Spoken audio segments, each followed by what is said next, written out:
When a car goes around a corner, what are the forces that allow it to make that motion? Let's take a look.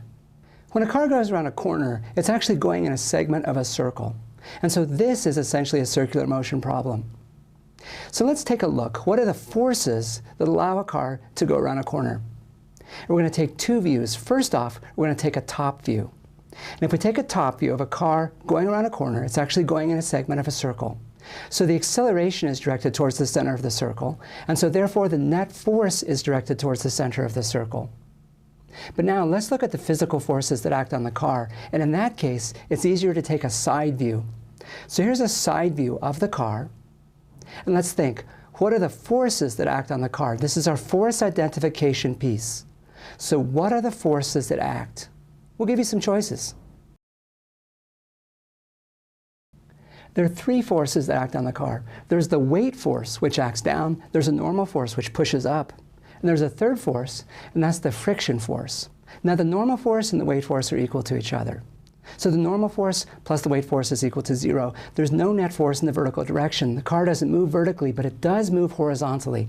And the horizontal motion, the horizontal acceleration is towards the center of the circle, and it's produced by the friction force. The net force is just equal to the friction force. And the friction force depends upon the normal force and the coefficient of friction, as we've seen. And since the car isn't sliding, it's a static friction force. There's a static friction force that pushes towards the center of the circle.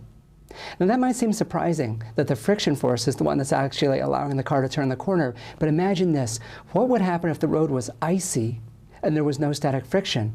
Well, you know what would happen. The car would move in a straight line. So it's the static friction force that lets the car turn a corner. In fact, when you turn a corner, it's the static friction force that allows you to do this.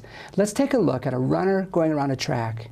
And as the runner's going around a track, there's three forces at work. There's a weight force, there's a normal force, and there's a friction force.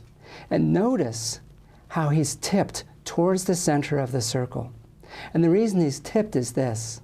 Let's look at the forces that the track exerts on him. There are two. There's the upward normal force.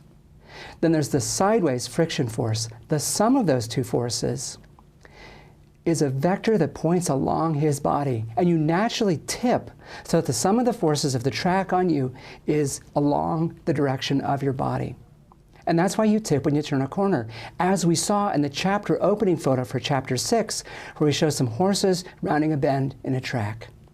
Next, we're going to look at one more piece of a puzzle with a car. Suppose you have a car which goes over the crest of a hill. Now they sculpt the crest of a hill so that it's actually a segment of a circle. So it's a circular motion problem again. A car is going over a crest of a hill. And we need to ask, right when the car is at the top of the hill, what are the forces which are acting? We'll give you some choices. There are two forces that act on the car. There's the weight force, which acts down. There's the normal force, which acts up. And what can we say about the relative magnitudes of those two forces? Well, think about this. What's the direction of the net force in this case? We'll give you some choices. The net force has to be directed towards the center of the circle. So the net force is directed down. And that tells us that in this case, the weight force is bigger than the normal force. So there's a net force which is directed down towards the center of the circle. So the normal force is less than the weight force. And this explains something you might have noticed. When you go over the crest of a hill in a car, you might feel light. Your stomach might rise. And that's because your apparent weight is less when you're going over the crest of a hill. And that relates to something that we talked about last time.